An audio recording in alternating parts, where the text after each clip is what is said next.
How to stay relevant for the future of finance. I'm super excited to take you through today's session.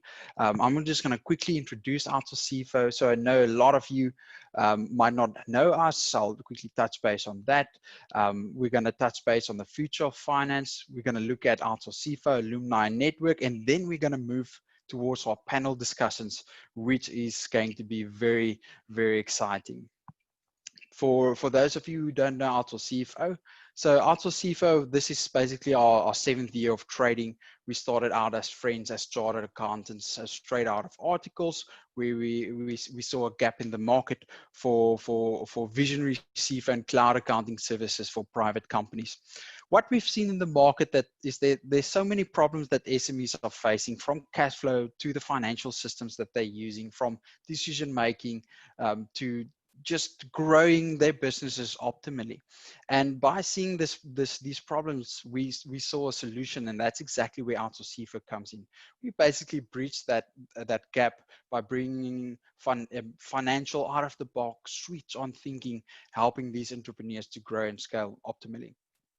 In short, Outsourcing has have 3 offerings. We've got the CFO services, we've got the cloud accounting services, and then we've got the app integration side of the business, which basically consists of implementing amazing financial systems for clients.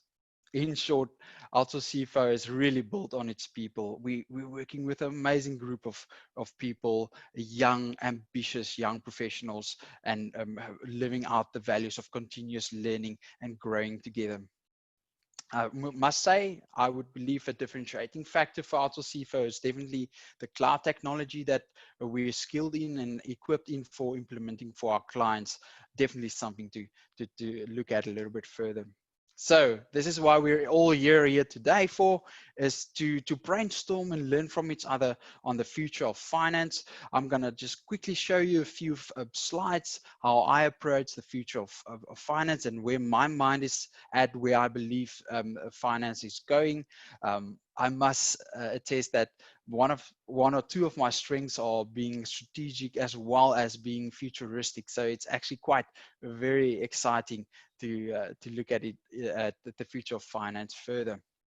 So all of us, we know that 4th industrial revolution is on us. It has already started happening, and all of us as young professionals, we need to stay relevant in our industry, to not only add value to our employers but also our clients as well. I believe the future of finance would typically look and move to a direction, and it's already moving into direction of, to a lesser extent, doing data capturing from a financial point of view, but young professionals positioning themselves to understand technology, using the technology systems, as well as rather spending time on interpreting dashboards than necessarily putting time aside by compiling and setting up the dashboards. So I would definitely say that's a trend that we're seeing a lot more, working with these amazing softwares that can really on a dashboard and a bird's eye view give you the KPIs and the progress of a company, where a young professional can look at that and interpret it, really using your skill sets to interpret that. So in short, I think for South Africa, the future of finance gives us also immense opportunity for young professionals to equip ourselves to be financial catalysts for change for South Africa, who requires our financial skill sets to really grow and impact South Africa. Very interesting study that has been done from the Future of Jobs report from the World Economic Forum. It focuses on some of the top skills for the future. We're looking at, and it's quite actually very interesting to see on the left-hand side, it focuses on problem solving, complex problem solving skills, critical thinking, skill sets to be creative, people management coming through, as well as like emotional intelligence. I'm seeing that one also caught my eye as a critical skill for the future. And you can just see here another study done by Singularity University, also just underlying what skill sets they also believe is going to be super crucial for the skills for the future. What we're seeing a big trend in the in the world of finance is a move from businesses to implementing cloud technology as financial systems in their businesses. We're seeing to the right hand of the screen, you'll see the pie chart of in the dark blue. There's so many businesses that's not on cloud. And what we're seeing is like a mass migration from not being on the cloud to going to cloud softwares, with the example of some of these softwares being Xero.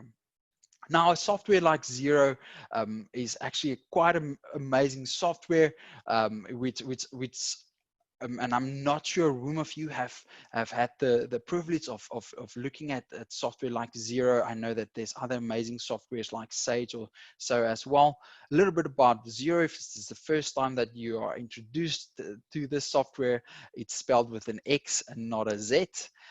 Some of the coolest perks of using Xero is that it automatically syncs with your bank accounts, bank feeds, taking the manual input of that out, saving so much time for accountants.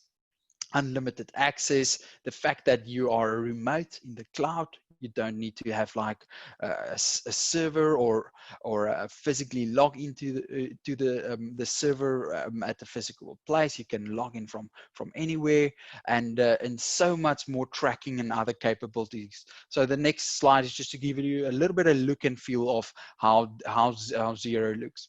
I think the next slide for me is really what differentiates Xero for me from the other cloud technologies out there. Xero currently integrates with more than 800 other apps. And each of these different apps are so precise for each industry, which revolutionize each industry by having these cloud technology softwares out there, and just how Xero fits into them, how these softwares talk with each other. So it's quite amazing, quite exciting. If this is something that interests you, I would definitely recommend you to read up a little bit more about these amazing softwares. For illustration purpose, I'm just going to quickly show you a little bit more of how it would typically work and how we approach clients. Let's say your customer is someone that wants to buy shoes online, and you've got a website where you're selling shoes online. You've set up your Shopify account, your where your clients can reach you. You've got a payment plugin, how clients can pay you. You use an inventory management software like Unleashed, making sure that you don't buy too many shoes or import too many shoes. And then in the end, you use a software like Xero, where you do where everything syncs to as your cloud accounting software. So it's quite amazing how these softwares fit into each other from a system point of view, where you can really implement a world-class financial function to really help SMEs to compete in their industries without having to pay too much for their financial system. So I think for me, there's definitely a move into this direction where a more separate financial softwares integrate with each other and talk with each other. So that just wanted to give you a sneak peek of some of the future funding discussions that we're going to have with the rest of the panel. But you might now ask, Donna, why are we as Outsourcing educating the market? Why are we sharing some of our thoughts? Why do we want to encourage discussions and collaborations with other young professionals? And that brings me to my next few slides.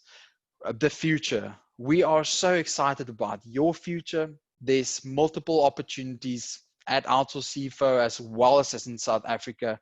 For us, it's important to nurture strong relationships with all current, previous, and future prospective staff, and who all falls part of the Outsourcing alumni and network. So we're really in it for in the longer game, where we want to nurture relationship with like-minded individuals, and it's beneficial for us as well to share our knowledge with what we've learned and picked up, and to collaborate with like-minded individuals, because at the end of the day, we all are financial catalysts for making impact in South Africa.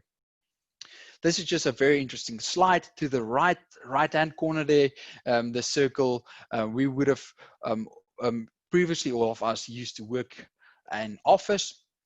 Since the lockdown started, our whole team has been working 100% remotely, and we feel that the future of AFFO is also moving towards building a community of freelance workers, of clients and network partners and service providers, just like-minded individuals in a virtual environment where we can potentially collaborate and potentially work together in the near future. So our main outcomes for these sessions, firstly, is to educate young professionals to be catalysts for finance change in SMEs. And then number 2 and 3, for us to really employ culture fit component and affordable staff members as the need arises, and just really nurturing our talent pipeline of a community of young professionals that could be a potential culture fit. So outsourcing trends that we're seeing from an outsourcing point of view, we see that borders are broken. You know, there's cross-border transactions are happening so much more. Consultants are consulting cross-border. More opportunities arise where you don't only have to service clients in South Africa, but you can potentially service them abroad. We see that a little growth in business processes in outsourcing. So that's something that we're very excited about for the opportunities in finance, where you can potentially work in South Africa and make an impact in South Africa, but still servicing clients abroad. This is just a little bit to show for future discussions. We're going to be hosting a lot of these discussions in the future, and we want to nurture relationship with like-minded individuals, and we really want to share our learnings in the various categories of where we believe future young professionals can be skilled up to be relevant for the future of finance. I'm now going to move over to our HR manager, Duray. And who will be introducing herself. So Duray van der Merwe is our HR manager at AFFO, a wonderful person to meet, and she will also introduce the panel for us. Thank you, Donna. It's really great to see the passion that you have for your work. Also, a warm hello to everyone who joined in this afternoon. It's really great to have you with us. Also here with us today, and your panelists for the afternoon, we have one of the leaders from our cloud accounting division at CFO, and also currently doing her PhD. We have Leanne Kujinga. Hi, Leanne. And then, guys, also joining us all the way from Outsourcing this afternoon, we have one of our cloud accounting manager and chartered accountant. We have Johan Potgieter. Hey, everyone. Hi, Johan. And then my last panelist introduction then goes to our operations director, our COO, and all things integrate, Wilhelm Walser. Hi, Wilhelm. Guys, thank you so much for being here this afternoon. We really feel lucky to get to pick your brains today. I'm also going to jump right in with the very first question to Leanne. There we go. Leanne, with all these amazing technologies out there, and I know that we'll be speaking about them some more in the Q&As to come, do you believe that there is a place for human interaction between finance professionals and their clients from a relationship and a trust building perspective? Absolutely. You know, we often hear there's wonderful technologies, mobility, artificial intelligence, blockchain, robotic process automation, and all sorts of these things that the future has in store. And it almost looks as if it's a scary future, right? And in finance, we literally have been living in the future. So to speak, in the past 10 years, there has been enormous leaps of technology. And with things like cloud computing and other technologies like cryptocurrency, which are changing accounting and finance as we know it, can they ever replace human interaction? No. what these technologies have been able to do so far is save us time by improving efficiency and improving our effectiveness, right? This then gives us enough time as finance professionals, as accountants, to be able to interpret those reports and build trust and relationships with our clients, which moves us away from traditional accounting to more advisory value addition services. So I would say that this is a win for finance professionals, believe it or not, but I'd say, without giving away my age, 10 years ago or so, when I interned at an accounting firm, we worked in Pastel, and all I did the whole day was sit and capture invoices and reports and receipts the whole day, literally. I had a whole pile of invoices that I had to stamp paid on and to process into the system. Fast forward 2020, I'm really glad that an intern doesn't have to endure that, that they can use Receipt Bank and other technologies to process their invoices, and that they can focus on interpreting reports and actually adding value to clients. So these technologies will come about and save us time. And I think what we can take from that is to learn other skills, other competencies that will help us to become better accountants, I suppose, to become more efficient accountants that our clients can rely on. So I would say that's my take on it. Absolutely. Thanks, Leanne. On a similar topic, though, in this ever-changing world and industry also that you just spoke about, what personal skills do you believe are of utmost importance, and why? Sure. That's a packed question, Dure.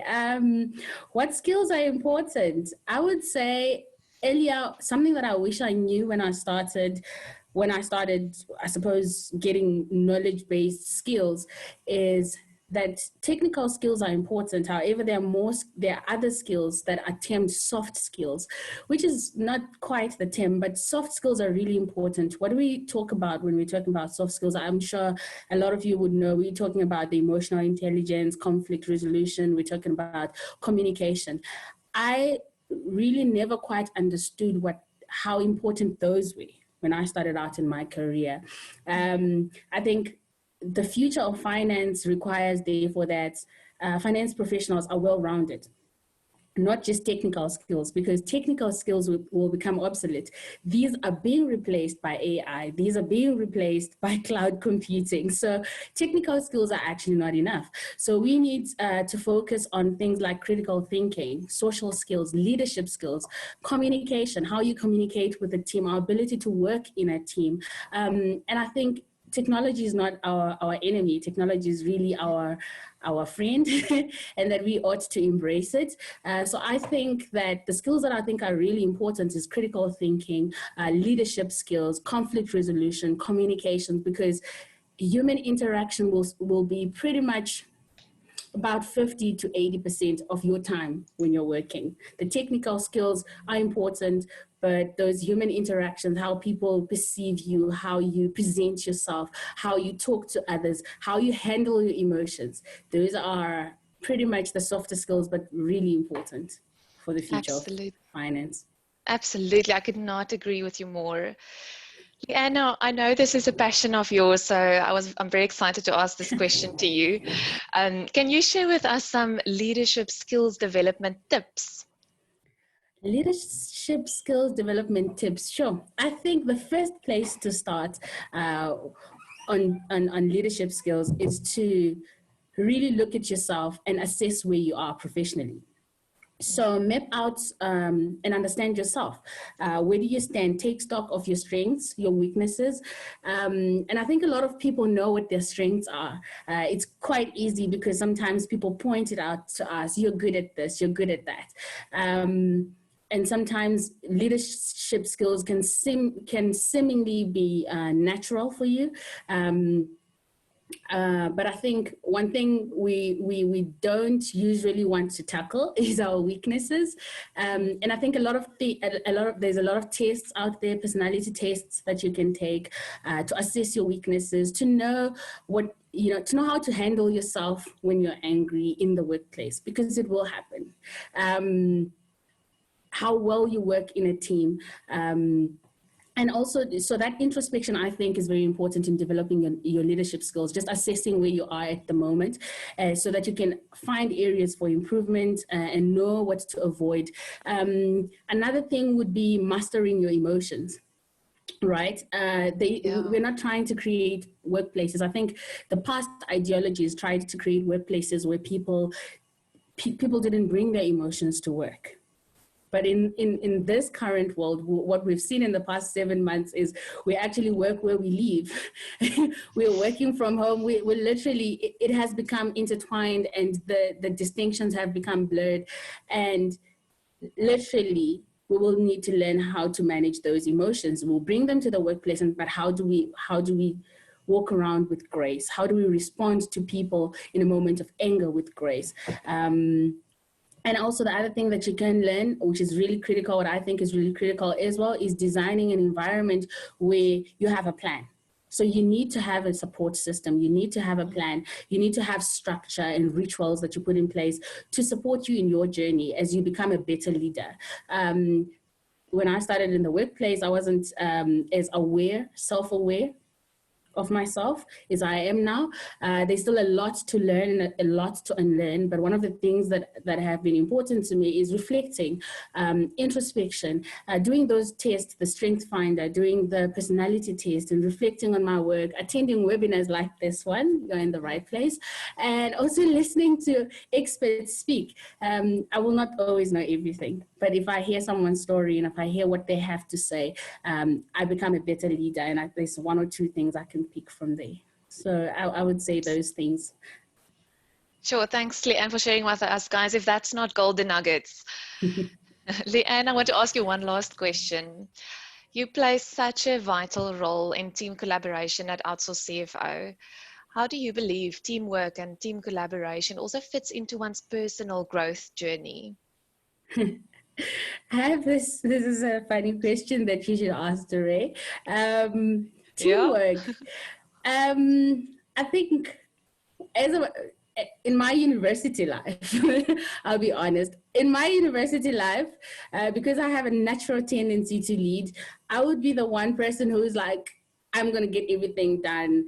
Working in a team, if you ask me about 10 years ago, I would be like, I think I'm better than, the rest of the people in my team. I'm going to do everything on my own, right? Sooner or later, I found that we're not going to go anywhere. In life, you're going to have to learn to work with other people. One of my favorite quotations says, a champion team will not defeat a team of champions. It will actually defeat a team of champions. So having 10 people that work individually that are amazing will not create the results of a synergy or a collaboration of a couple of people that are working together. So because none of us is better than all of us, right? So I would say an example that I would give you is for the past 2-3 months, we've been working on annual financial statements. In the accounting industry and finance space, annual financial statements are a big deal, and we're trying to keep a deadline, right? And I realized that every single person in the team, when we came together, worked in different areas. Some people were doing the hard work, getting the final TB so that other people can put it in draft works. So it was beautiful to watch that after we had finished all those set of financial statements, none of us could have been able to do it by themselves. So none of us is better than all of us, right? So I think teamwork is super, super important, to learn to know how to work in a team, to also lean on your team members, to bring in new ideas, to solve problems, to have a support system with you. So I think teamwork and team collaboration, as you are in the finance industry, is super important, because you cannot do everything on your own. You're going to have to learn to trust your team, learn to rely on that team. And I think the sooner you learn how to develop those teamwork skills, the better it will be for anyone in this industry or any industry at all. Absolutely, Leanne. Like you said, none of us is as smart as all of us. Thank you so much, Leanne, for sharing with us this afternoon. It's really always great to speak to you. You definitely gave us some things to think about. I appreciate it. I'm also going to hand back to Donna now for the next questions. Right, everyone, I want to welcome to the floor. Thank you so much, Duray.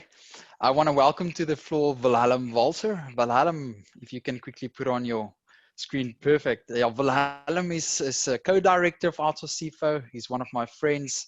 He's also the COO of Outsourcing. He's also in charge of our app integrate division, and he is a super tech savvy. So he's just a real nice guy, but also a very intelligent guy. Wilhelm, so great to have you here with us. Thanks, Donna. Wilhelm, so I've got a few questions for you for the relevancy of young professionals. I think one thing that comes to mind is that the fourth industrial revolution will make accountants and young professionals redundant. I just want to pick your brain a little bit. Do you feel that the fourth industrial revolution will make accountants redundant? And if you were to give some tips and pointers, how can young professionals mitigate them by upskilling themselves to prevent becoming redundant? Absolutely a fantastic question. I think I can elate everyone's fears today to say absolutely not. Technology is not making people redundant. But the unfortunate thing is that a lot of people are thinking that way, is that technology, with all the tech in the world, we no longer need people, which couldn't be further from the truth. The thing is, what's happening now with the introduction of technology, we can do things smarter, faster, quicker, and with a lot more accuracy. If I look back over my career when I started out about 12 years ago, we had people coming to the office with boxes full of slips. And we had floors and floors of people that were just data capturing, just to process the information into the accounting systems. Those roles are no longer required because you can use technology to take on that bulk work. So what's been happening is people have had to pivot in their role to say that I'm no longer a glorified data capturer, but I'm becoming a consultant, because the financial information for, let's take me as a business owner, and let's say I had no financial experience, it's foreign. It's like Japanese, and I can't speak Japanese.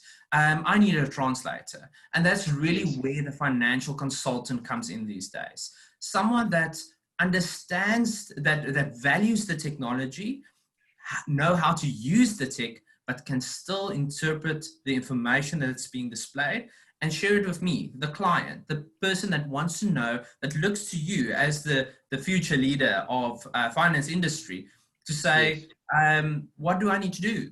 Do I need to go left, right? What is the next best decision in my financial systems? So yeah, I really, there's still a great future for financial professionals. So I would love to, while we have you on the floor, I know there's in the audience, we have matriculants, we have students, we have article clerks, we have MBAs, CAs, etc. If you were to give just for all the students out there a tip for encouraging them for developing themselves, what tips would you give to the students? Well, I will say learn to code. And you don't have to be a programmer. You don't have to be able to code beautiful applications. But if you can have a basic understanding of how programming works, how it fits together, you are just, you're setting yourself up for success. Where this skill becomes so relevant is when you're going into the workplace, you'll be faced with many challenges, and technology can solve many or most of those challenges.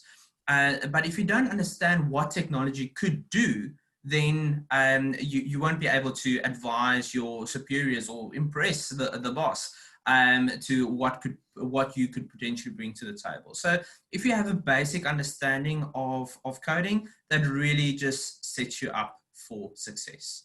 What I would also say is that keep on reading.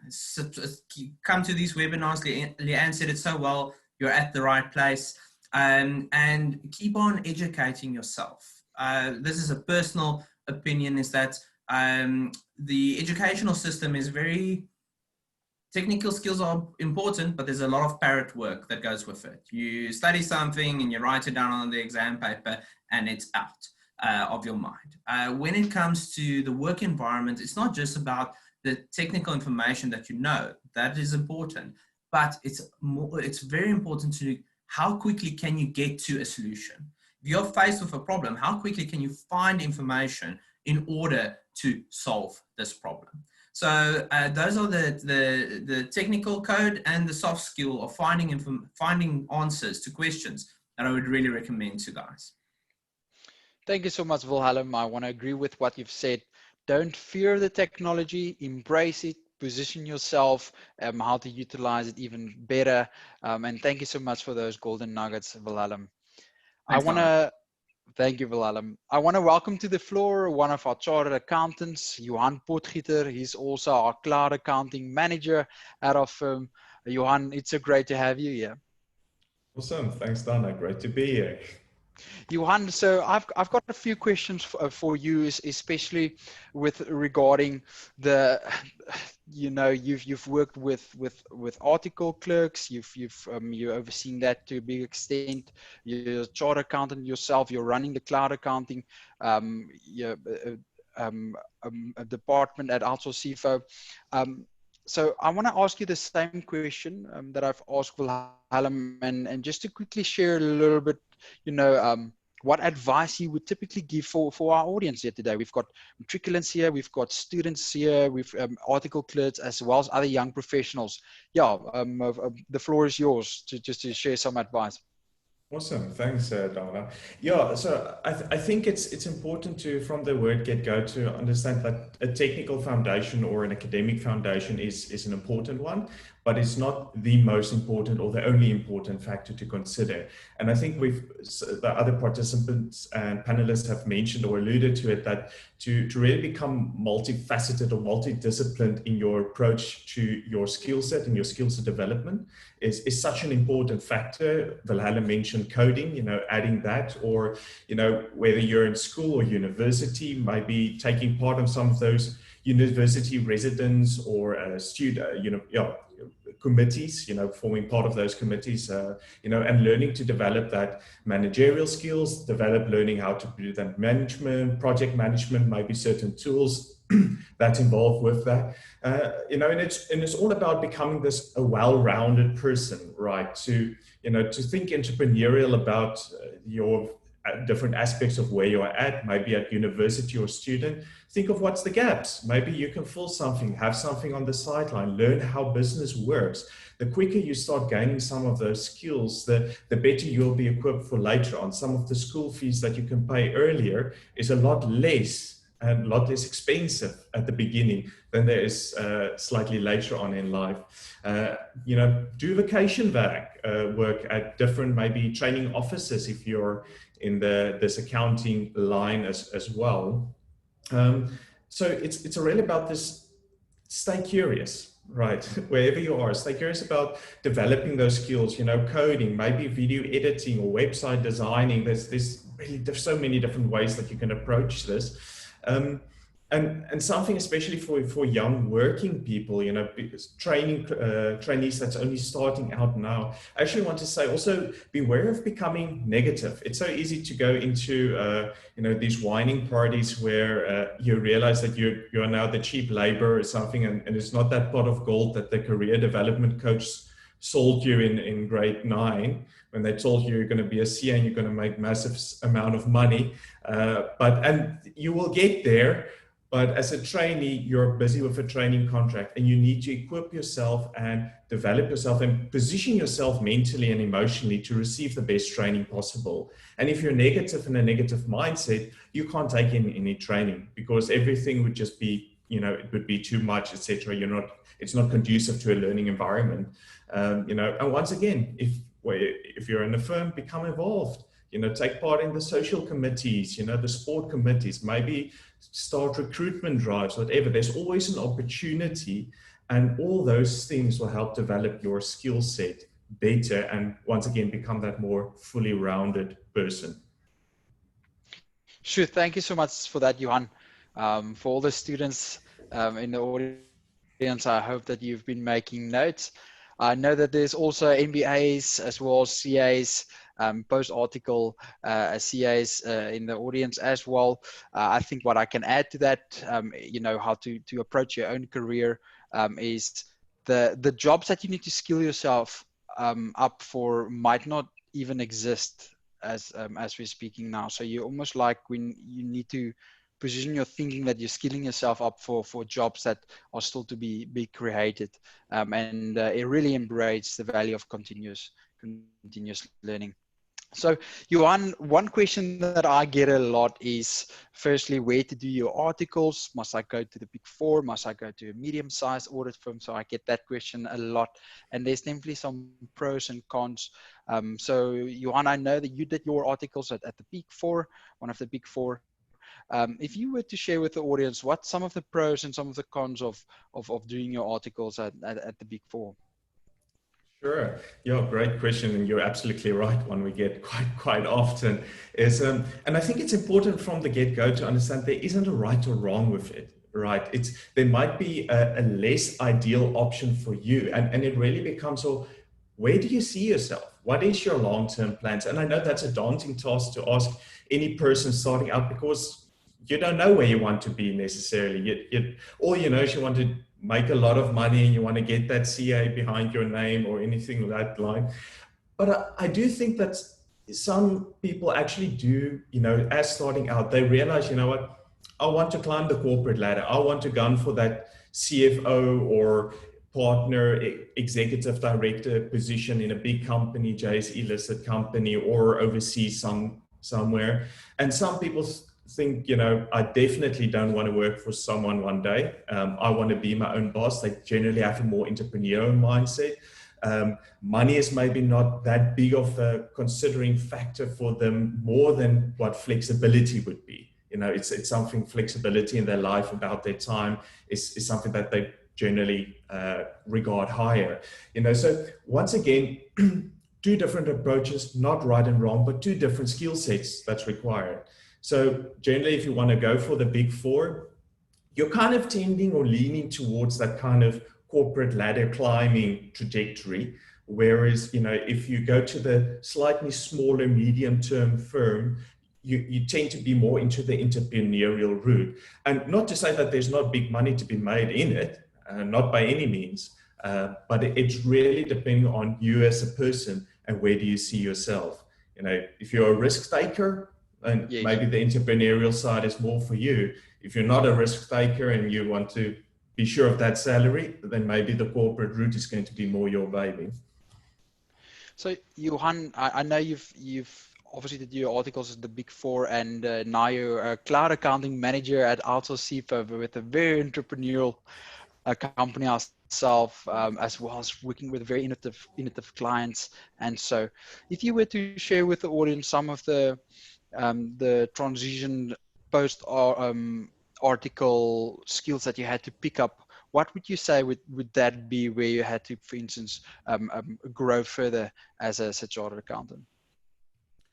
Yeah, I think, great question. I think most traineeships, they position you well with the kind of technical competencies, the one that SAICA gives you and say you must do that. But the real training for a professional really starts afterwards, in terms of really managing people and that skill set of managing multiple deadlines, projects, people at one time, as well as your internal office requirements, maybe then having a bit more of a family life, etc., to also manage in between that. So really keeping all those balls, in the air, I think is really the biggest skill set, to learn. Because as a trainee, you might be, have the opportunity to manage one specific audit team. Maybe you're an audit senior or something later on, with that specific project deadlines. But it's one project and one team generally. You don't have to sit with all the differences and multiple projects. And so it really becomes into that, it's a different skill development. And Leanne mentioned it earlier, really that emotional intelligence, soft skill development. It's something that I think really comes into the forefront. My next question to you is, Johan, how do you think the the job market will change for young financial professionals, given all this change that we're experiencing in financial software? Yeah, well, I think I always jokingly say I still want to find or buy the spanner that will make me a mechanic. So I want to find the accountancy program that will make someone an accountant. But but the reality is, and Wilhelm also mentioned it, and Leanne mentioned it, that we're in this fourth industrial revolution. The way the job is done has changed significantly. The technical accounting skills that we grown used to and was trained in is in a sense becoming lost, and we make more taking in the role of a data manager or information manager more so than a technical accountant. And the thing is that technical accountancy knowledge is such crucial as well, the understanding of how the financials interact, the financial numbers interact with each other to get that financial ratio and analysis to really help for that kind of strategic foresight. And really considering where we are at and the needs of the companies, right? That is the true value add, that kind of foresight, that kind of analytical interpretation of deeper financial knowledge. I think that's why a lot of the big four are focusing on their advisory components more than on their audit departments nowadays, because that is really where the skills are flowing to. That's really what the needs are flowing to. And within this technical mindset of the changes of the accounting profession, of the systems that we use, it's really helping us with a lot of this data that becomes available. And even, yes, the artificial intelligence will help to analyze a lot of that data and help to make sense of it. But really to take that next step into that deeper insight, you're still going to need that information or that interpretationary skill set. Sure, very valuable. Thank you, Johan. Johan, you are also our Xero and Receipt Bank champion at Outsourcing. To the listeners, would you be so kind to elaborate what is Receipt Bank and how has it revolutionized the accounting function? Right, sure, yeah. So Receipt Bank, in short, it's a receipt or invoice management software, right? So it flows all those receipts and invoices that gets received from different suppliers and vendors, and it processes it. And the main thing, it addresses a pain point that so many accountants and bookkeepers have faced in the past, and that is really that kind of information management side of things.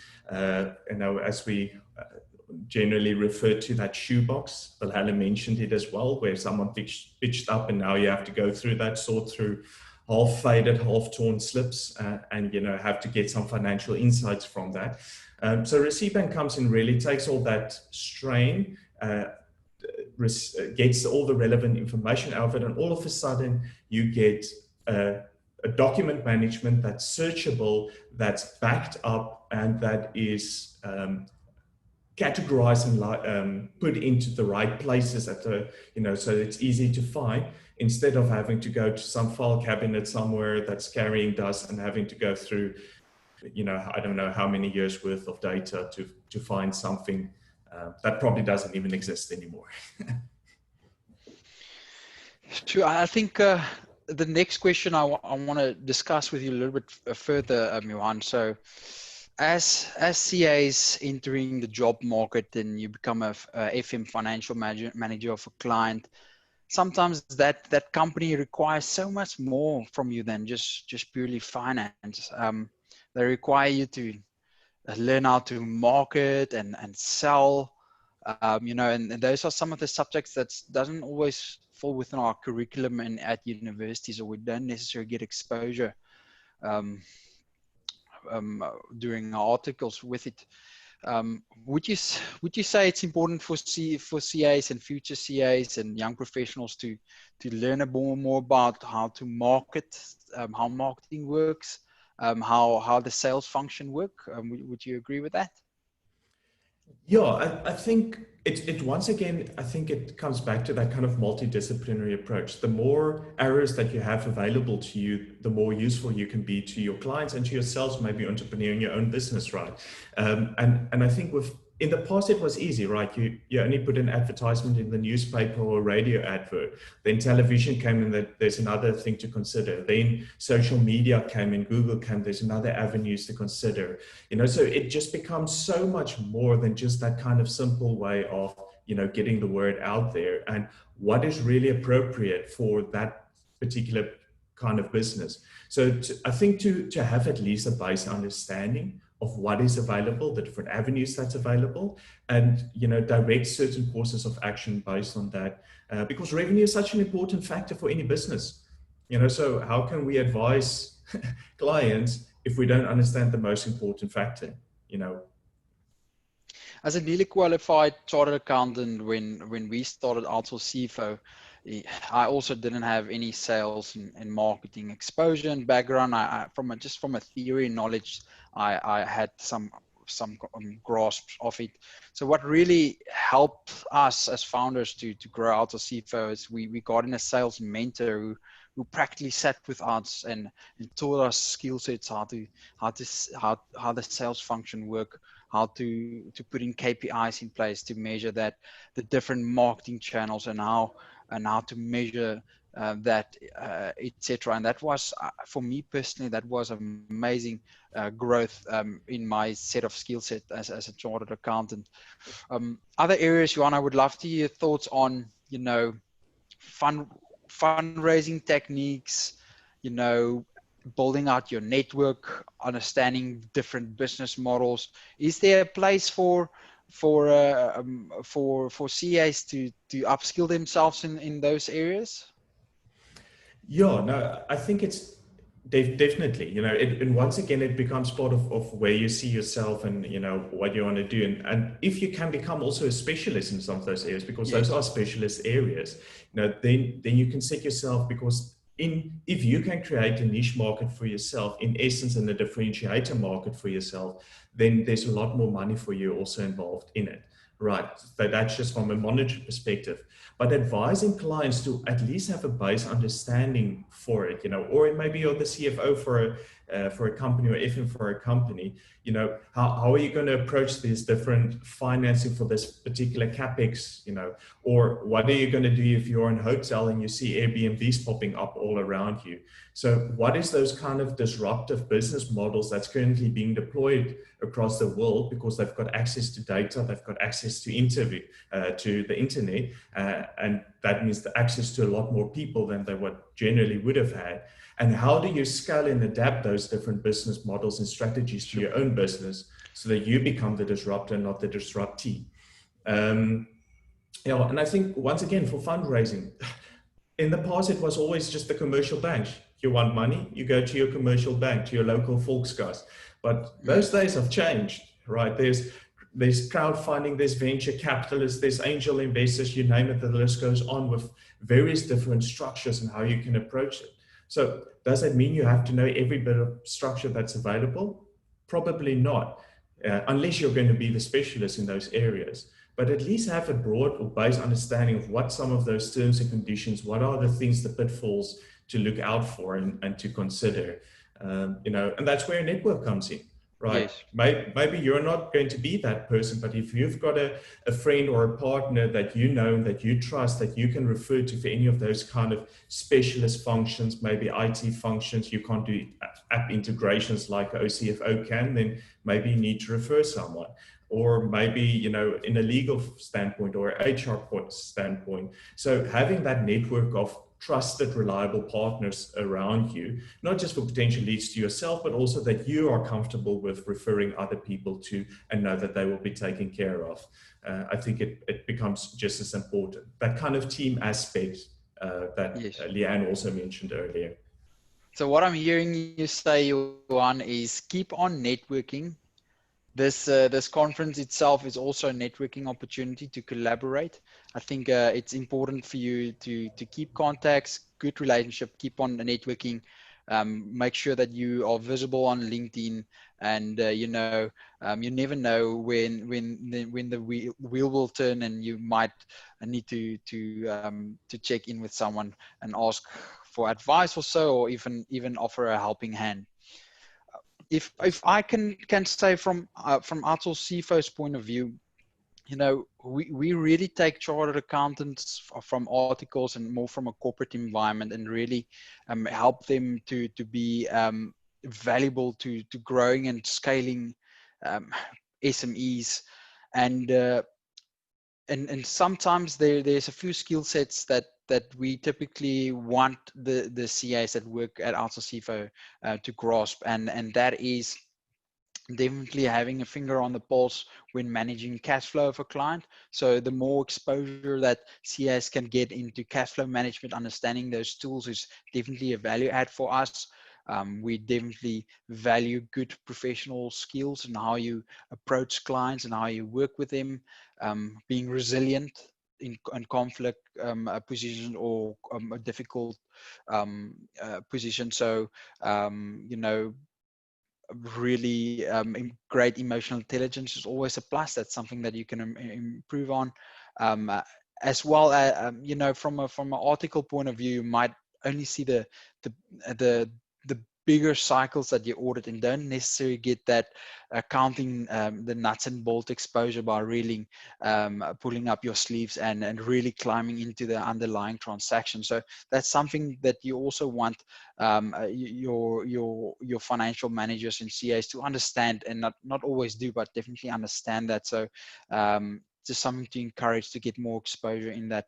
Johan, I want to thank you for your time on the panel. I want to thank you all the panelists on here. This is then a wrap for our first session.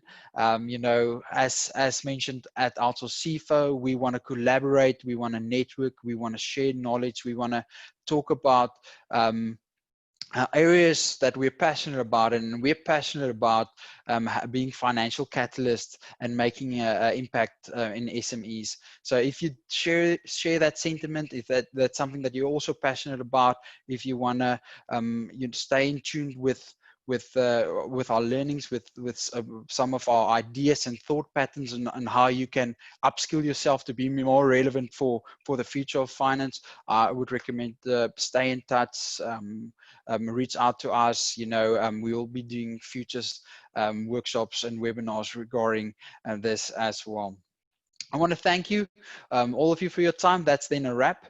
And I'm very excited about your future. I want to challenge you to network. I want to challenge to take extreme ownership of your own development. In the end of the day, no one else is going to develop you like you developing yourself. Thank you so much all for your time, and have a pleasant rest of the week. Thank you.